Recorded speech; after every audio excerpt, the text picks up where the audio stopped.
क्षेत्र अंतर्गत बलुआ दियारा में 28 जुलाई की रात राजेंद्र यादव की हत्या मामले में पुलिस ने बड़ी सफलता हासिल की है। इस मामले में पुलिस ने केसकर्ता राजकुमार यादव को ही अपने पिता की साजिश रच हत्या करने का दोषी पाया है। पुलिस लाइन स्थित एसपी कार्यालय में बुधवार को पुलिस अधीक्षक नौशाद आलम ने प्रेस कॉन्फ्रेंस कर बताया कि 28 जुलाई को वारदात हुई थी, जिसमें गोली लगने से राजेंद्र यादव 65 वर्ष की मौत हो गई थी।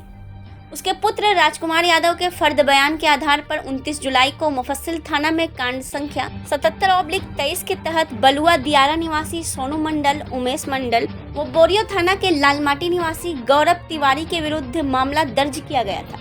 फर्द बयान में राजकुमार ने बताया था कि 28 जुलाई की रात 10 बजे के करीब अपने पिता राजेंद्र यादव के साथ बाइक से बलुआ दियारा स्थित बथान जा रहा था। तभी महादेवगंज व बलुआ दियारा के बीच छोटी पुलिया के समीप उपरोक्त आरोपियों ने पीछे से पीठ में गोली मार दी थी। एसपी ने बताया कि मामले के अनुसंधान के लिए सदर एसडीपीओ राजेंद्र दुबे के नेतृत्व में एसआईटी का गठन किया गया था। वहीं एसआईटी ने पेशेवर व तकनीकी तरीके से किए गए अनुसंधान में पाया कि केसकर्ता राजकुमार ने ही साजिश के तहत अपने पिता की ही हत्या करवाई थी। मेरे योगदान के साहिबगंज जिला में एक दिन बाद ही बलुआ दियारा जो पड़ता है उन लोगों का मुफस्सिल थाना क्षेत्र का, वहाँ राजेंद्र यादव का गोली मारकर हत्या की सूचना आई थी, जिसका उद्भेदन आवश्यक कार्रवाई के लिए डीएसपी साहब और इंस्पेक्टर साहब थाना प्रभारी के नेतृत्व में हमने एक टीम का गठन किया था एसआईटी का। लोग आनन फानन में वहाँ गए और डेड बॉडी को ले आए, तो देखने से ये पता चल रहा था कि वृद्ध आदमी है, 70+ के आसपास आदमी है, आखिर इनको गोली मारने का कारण क्या बने। लेकिन चूँकि बाइक पर उनका बेटा राम कुमार लेके जा रहा था, उसका कहना ये था कि 3 लोग आए वहाँ पर और पिस्टल निकाल कर हमारे पिताजी को पीठ में गोली मार दी और वहीं गाड़ी इनकी गिरी हुई थी। जो पीओ था, पोस्टमार्टम वगैरह तो करवा दिया गया, लेकिन पोस्टमार्टम के बाद एफआईआर होने के बाद जो पोस्टमार्टम हुआ तो वहाँ जो कुछ डाउट सामने आ रहा था, जो डाउट कहीं न कहीं ये इंक्लाइन कर रहा था, ये संदेश दे रहा था कि नहीं, इनका अभियुक्तों जो 3 आदमी का अभियुक्त बनाया गया, तो उसमें सोनू मंडल, उमेश मंडल और गौरव तिवारी, ये तीनों लोगों का मोबाइल का टावर जब हम लोग टेक्सेल के माध्यम से लिए तो वहाँ किसी का टावर नहीं दिखाई दे रहा था। दूसरा, इन्होंने ये कहा था कि पीठ में गोली मारी गई थी, जबकि वुंड ऑफ इंट्री छाती में था, और तो जस्ट उल्टा हुआ। डॉक्टर ने ये बताया कि नहीं, वुंड ऑफ इंट्री सीना में है, चेस्ट में है, जबकि ये जिद कर रहे थे कि नहीं, पीठ में ही गोली मारी गई थी जब हम मोटरसाइकिल पर इनको बिठा के लेके जा रहे थे। ये डाउट हुआ। और जब तहकीकात जब हम लोग शुरू किए तो पता ये चला कि ज़मीन से संबंधित मैटर था। ये 2 भाई हैं परिवार में, आज दोनों की बंटवारा हो चुका था। पिताजी भी कुछ अपने जीने खाने के लिए ज़मीन कुछ रखे हुए थे। अपने हिस्से का ज़मीन राम कुमार ने खुद बेच दिया था और ये इस बीच में काफ़ी कर्जदार हो गया था। कई लोगों से जिसका नाम बताया है, सोनू मंडल, गौरव तिवारी और उमेश, इन लोगों से ही ये कर्जा लिया हुआ था। इवन 2 लाख से ऊपर कुछ जेवर भी लिए हुआ था।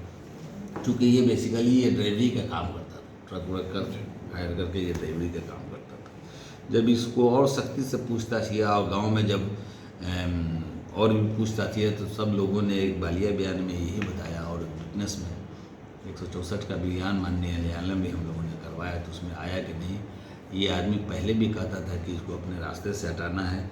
चूँकि ये ज़मीन हम बेचना चाह रहे हैं इनके हिस्से का, तो फिर ये बेचने नहीं दे रहे।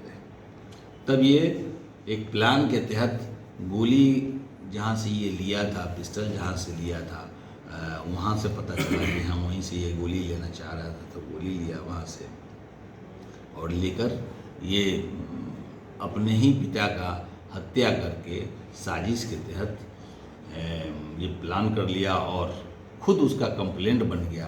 अनुसंधान में एसआईटी टीम ने एक पहलुओं को बड़ी सूक्ष्मता के साथ जो है सो देखा है, और देखकर माननीय न्यायालय के समक्ष हम लोगों ने साक्ष्य संकलित करके जब उपस्थापित किया, तो अभी माननीय न्यायालय में भी इनको एक्सेप्ट करके अभी कारावास में भेजा जा रहा है। कुछ एक और भी पहलू है जिस पर हमारी टीम जो है सो काम कर रही है, कुछ और भी साक्ष्य संकलित होगा। घटनास्थल से हमें मोटरसाइकिल मिला था और गोली का अग्रभाग हमें पिलेट मिला था। घटनास्थल ऐसा है जहाँ पर वो रास्ता से इनका बलुआ बथान जहाँ पर जानवरों को रखने के लिए ले जाया जाता तो वो रास्ता ही नहीं था।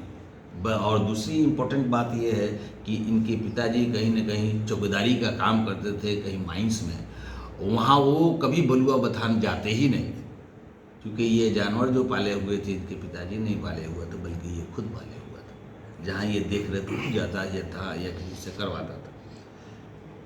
तो वो रास्ता अख्तियार किया गया ये दिखाने के लिए, और रास्ता वो के बारे में जैसा दिखा पीओ देखने से पता चल रहा है कि वो रास्ता आगे में बन रहा है, वहाँ जाने के लिए बिल्कुल ब्लॉक है। जब बराबर ये आदमी जब उस बलुआ बथान में दूसरे रास्ता से जाता था, वो कौन सी परिस्थितियाँ बन गई जिसके वजह से उस रास्ता को अख्तियार किया गया। तो सर्कमस्टांस ऐसा था, प्रीवियस कंडक्ट इनका और उसके बाद कंक्लूसिव कंडक्ट और सर्कमस्टांशियल एविडेंस सब कहीं न कहीं वादी के खिलाफ ही जा रहा है। नटसेल में ये हो गया कि वादी ही इस केस हत्या के अपने पिता के हत्या के केस में खुद जो है सो मुदाले बन गया और आज हम इसके माननीय न्यायालय के समक्ष उपस्थापित करते हैं। इसकी गिरफ्तारी कहाँ हुई थी? इनकी गिरफ्तारी अपने घर से ही हुई थी। पुलिस की तफ्तीश के मुताबिक बेटा ही बाप का कातिल। जितना एविडेंस आया है जिसके अनुसार अभी यही है, और पूरे समाज के लोग और टेक्निकली जितना भी हम लोग अभी तक एविडेंस जुटाए हैं उसमें कोई डाउट नहीं है, जिसका एक्सेप्टेंस भी कोर्ट में हो चुका है। कितने लोग शामिल है सर इसमें? मात्र, क्योंकि विवाद तो इसी से था ना। विवाद असेसमेंट हुआ है प्रॉपर्टी का सर, प्रॉपर्टी कितने का होगा जो मारा है? जो जमीन तो जमीन का वैल्यू तो उधर ज़्यादा है, वैसे ही 3-4 लाख रुपया इसके पास कर्ज था, जब दूसरे से भी करीब 2.5 लाख रुपया प्लस जेवर जो लिया है 3 लाख रुपया कर्जदार था, और भी कुछ पैसा दूसरे से जो लिया हुआ था। ये डिटेल्स नहीं दिया है, लेकिन लोगों ने बताया कि मेरा भी पैसा बाकी है, मेरा भी पैसा बाकी है। जब ये पकड़ा के जब आया तो बोलने लगा, तो ये सोच रहा था कि ज़मीन अगर हम पिताजी वाला हिस्सा का बेच देते हैं, अपना तो ये बेच के खा ही गया था, उसको बेच देंगे तो शायद ये कर्जा मेरा पट जाएगा, और पिताजी देने के लिए तैयार नहीं थे। तो इसलिए ये प्लान करके ये, और खुद का ये था प्लानिंग इसका। इस प्लानिंग में अभी तक किसी का संलिप्तता नहीं आई है, लेकिन ओपन है हम लोगों का, तो एसआईटी वर्क कर ही रहा था। यदि अगर कोई होगा तो उसको भी हम लोग लाएंगे। खुद गोली मारा है अपने पिता? खुद मारा।